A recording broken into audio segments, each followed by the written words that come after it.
Fala pessoal, beleza? André Bono do Blog do Valor e mais um vídeo aqui no meu canal.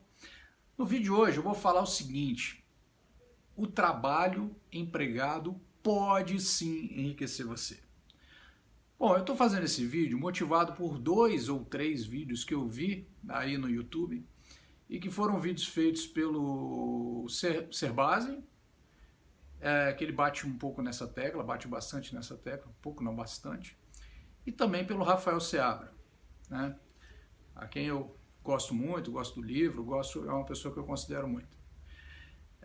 E eu queria fazer um contraponto às questões que eles colocaram, né, sobre essa questão de que, basicamente, o conceito de que você não enriquece trabalhando no emprego normal, tá? Então, assim, o principal argumento, aí tem uma parte conceitual que eu vou falar no começo e depois uma parte prática que ela está acima de qualquer discussão, tá? Mas conceitualmente falando, que é o que a gente está falando de conceito, de opinião, eu acho que é assim, eu acho que é assado, não por causa disso, num âmbito bem conceitual, o que ambos em algum momento concordam, pelo que eu pude entender dos vídeos que fizeram, é que é o seguinte, quando você trabalha para alguém, para uma empresa, naturalmente você produz 10 e é remunerado por 5, ou 4, ou 3, ou 2, né? Porque a empresa precisa ter um lucro proveniente da atividade, então você sempre produz mais e deixa um pedaço para a empresa e você ganha menos.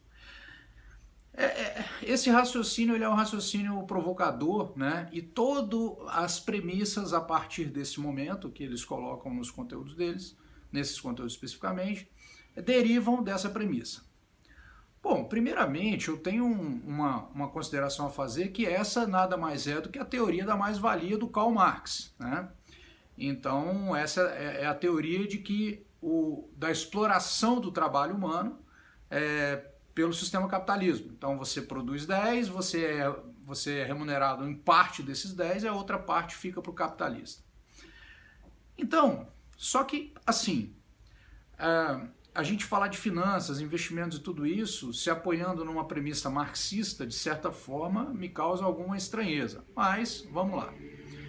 E isso não vem ao caso ideológico aqui, mas, por exemplo, nessa teoria, né, ou partindo dessa premissa, a gente tem uma consideração também meio parecido com isso, dentro da própria teoria lá do Marx, de que o valor do trabalho está associado ao esforço que você dedica ao seu trabalho, que para mim é um equívoco. O que é um equívoco, na verdade? Que na verdade o valor do trabalho está associado à utilidade que o seu trabalho tem.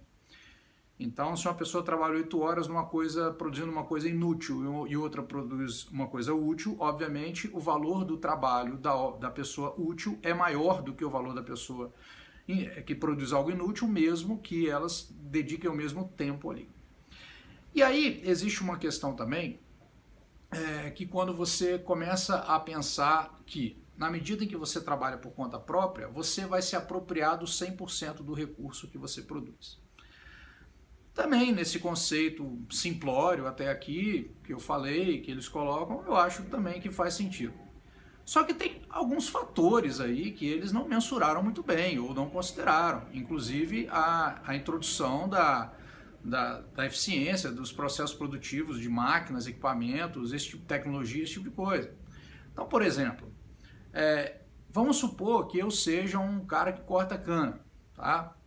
Então que eu vou lá para uma fazenda e vou cortar cana e falo, olha, eu corto cana, beleza? Beleza. E aí eu vou cortar essa cana toda e vamos supor que nesse processo de cortar a cana eu corte, sei lá, 100 alguma coisa. Não sei qual é a quantidade que se corta de cana num dia, não faço ideia. Mas 100, cortei 100. Deve ser mais que isso, não, 100, cortei 100.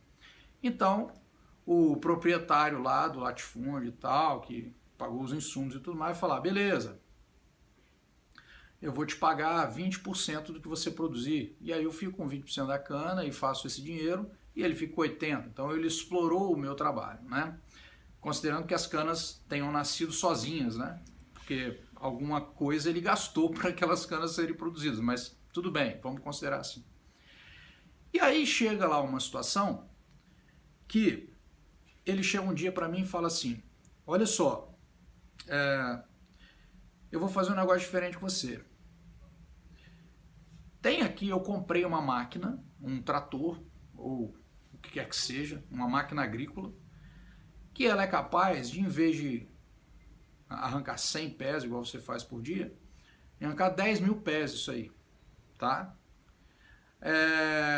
Então, você vai utilizar essa máquina agora e você vai arrancar 10 mil pés, tal, tal, tal, tal. Você vai precisar de uma qualificação razoável para poder operar essa máquina, mas em compensação, dado a esse ganho de produtividade, eu não vou te pagar mais 20 a cada 100, eu vou te pagar, sei lá, 100 a cada 10 mil. Tá?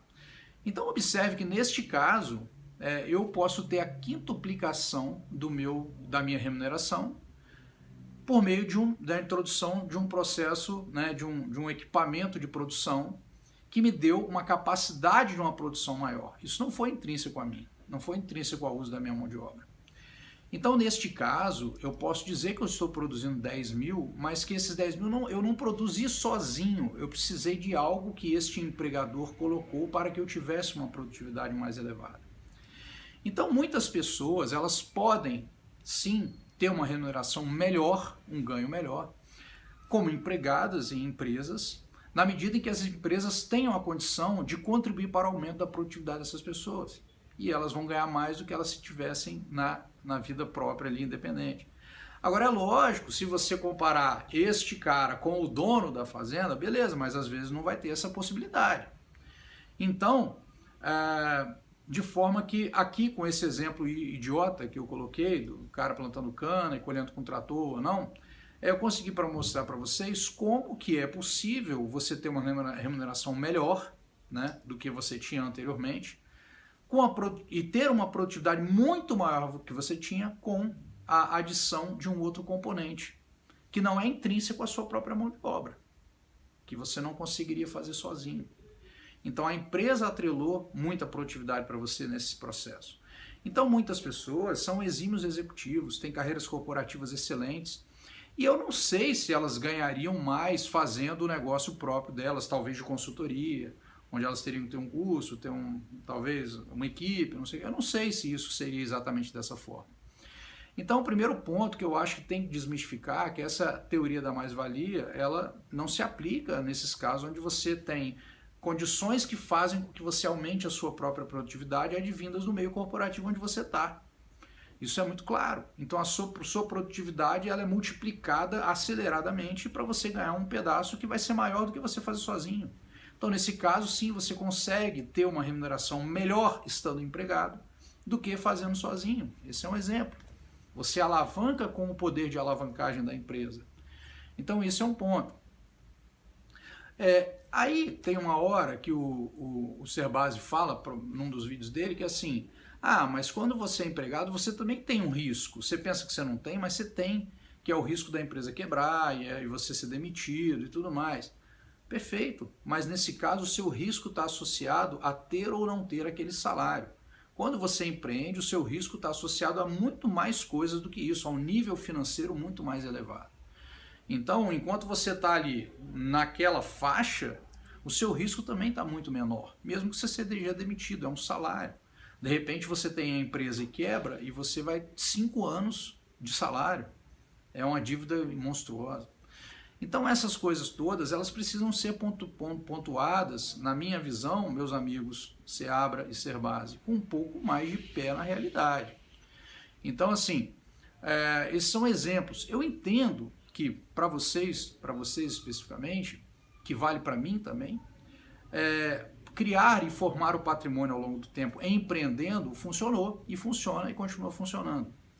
Mas isso não significa que isso vai servir para todo mundo. Então, até agora, a gente está no campo conceitual, de ideias, de teorias, de percepções, de como um faz, de como outro faz e tal, tal, tal. E agora eu queria trazer essa discussão para o campo prático, porque o campo prático, o campo concreto, onde as coisas efetivamente acontecem, é que valida uma teoria ou não, um conceito ou não. Então eu gosto até de, quando estava pensando sobre esse vídeo, eu lembrei de uma frase de um filósofo que é aquele carequinha, é o Pondé, né? Pondé. E ele fala alguma coisa parecida assim, eu já vi ele falando isso mais de uma vez, por que que os jovens se preocupam tanto em salvar o mundo? É alguma coisa assim, tá? Vou cometer algum equívoco. E ele fala, e o restante da frase é: os jovens se preocupam tanto em salvar o mundo porque é mais fácil salvar o mundo do que arrumar o quarto. Então, é muito mais fácil eu ficar nas teorias e divagações e tentar formar minhas ideias do que efetivamente olhar para o fato concreto, o fato direto que está ali, que eu posso mensurar e executar imediatamente. Então, aproveitando um pouco disso e fazendo um deslocamento dessa frase do Pondé, eu queria dizer para vocês o seguinte, para você, Seabra, meu amigo, e para você, Serbase. Primeira coisa, e para você, meu inscrito aqui, vocês conhecem pessoas que enriqueceram empregadas de empresas? Vocês conhecem? Eu conheço. Eu conheço gente que teve carreira corporativa, que saiu do nada e que tem hoje patrimônio acima de 10 milhões de reais. Eu acho que é um patrimônio ok. Até maior do que esse. E não é um, não é dois, são alguns. Perfeito? E você que está do outro lado, você conhece gente que é empregado de empresa, tem a carreira corporativa e tem uma vida muito boa e está formando e formou patrimônio ao longo do tempo? Eu acredito que você também conheça. E você conhece também gente que empreendeu e ganha até menos ou igual a esse seu conhecido que está numa carreira corporativa ganhando mais? Ou você conhece gente, ou você já passou por isso, aí eu estou falando só exemplos práticos, que ganharam dinheiro, aliás, que empreenderam e não deu certo, e isso foi uma frustração familiar. Vocês conhecem gente que acontece? Vocês sabem daqueles dados concretos, o número de falência de empreendedores? Então, essa coisa de colocar fórmula é uma coisa que eu discordo dos meus dois queridos amigos e conhecidos aí, tá? Aliás, o Serbase eu nunca tive com ele pessoalmente. Então, isso é uma coisa que eu gostaria de provocar reflexão. Então, assim, já que a gente conhece efetivamente pessoas, eu posso estar falando para alguns de vocês que me acompanham, que é meu aluno e tal, que eu já sei que tem, que você pode estar olhando o vídeo, pô, o André está falando de mim. E aí eu queria perguntar aos dois educadores, ao Seabra e ao Serbase, o que eu falo daqui a pouco, quando eu gravar esse vídeo, que eu encontrar com essas pessoas que têm mais de 10 milhões de reais de patrimônio, 10 a 20 milhões de reais de patrimônio, formados em carreira corporativa, o que eu falo para eles? Eu falo que eles não existem? Eu falo, olha, na teoria, vocês não deveriam existir. É isso que eu devo falar para eles? Não, né? Eu acho que não. Eu acho que se eu conheço, talvez você que é meu inscrito também conheça. Então nada substitui o fato concreto. Então eu não estou falando de teoria, do que eu acho, do que eu não. Eu estou falando de vivência. Estou falando de você encontrar as pessoas e ver que elas têm isso aí. E com esses perfis. Ah, mas ele não ganhou 50 milhões igual um empreendedor. Sim, mas tem empreendedor que não ganha nada. Tem empreendedor que ganha bem, também ganha igual, e tem um patrimônio igual a eles ou menor. Entendeu? Então, esse é um ponto que eu queria chamar a atenção e falar aqui o seguinte. Primeiro, a teoria da mais-valia, ela não se aplica quando você usa a empresa para alavancar o seu potencial de resultado e de geração de renda e de faturamento, por exemplo. Segundo, que no fato concreto, eu conheço vários, e provavelmente você que está assistindo o vídeo também conhece, várias pessoas que têm carreiras corporativas bem-sucedidas e vivem bem. Então, o que eu falo? O que nós falamos para essas pessoas? Olha, eu vi um vídeo que você não deveria existir. É isso que eu falo? Né? O que eu faço com as pessoas agora? Esse é um ponto. E então, a ideia aqui não existe uma fórmula. Tem gente que vai se adaptar e construir muito bem a sua carreira corporativa e vai ganhar grana e vai ficar rico.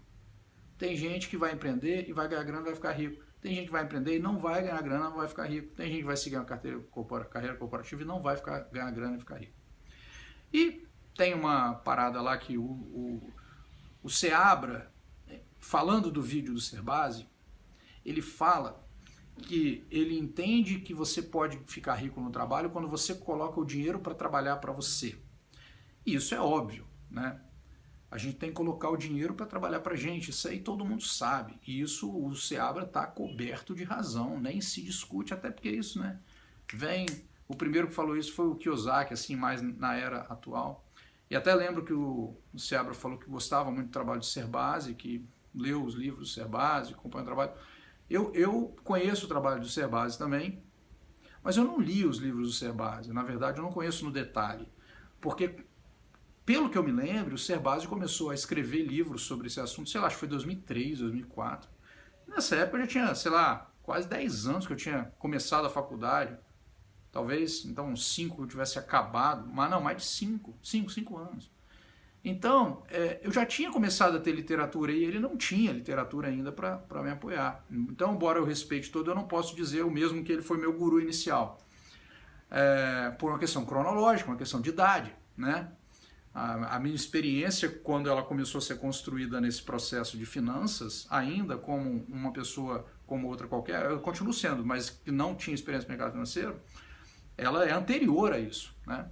E quando a gente chega hoje e fala de um assunto, toda a nossa bagagem está junto desse assunto.